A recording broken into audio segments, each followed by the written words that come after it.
بسم اللہ الرحمن الرحیم۔ حضرت حذیفہ رضی اللہ عنہ نے فرمایا،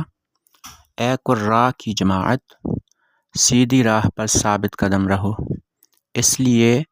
کہ تم سب سے آگے ہو، اور اگر تم دائیں بائیں چلے گئے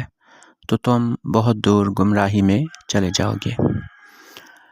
ان الفاظ کا ظاہری معنی یہ سمجھ میں آتا ہے کہ قراء یعنی قرآن پاک کو جاننے والے اور علماء، ان سے یہ کہا گیا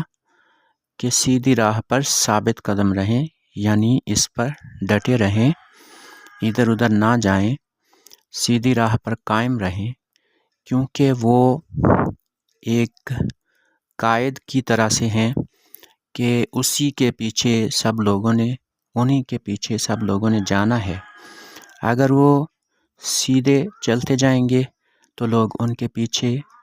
صراط مستقیم پر، سیدھے راستے پر چلتے جائیں گے، اور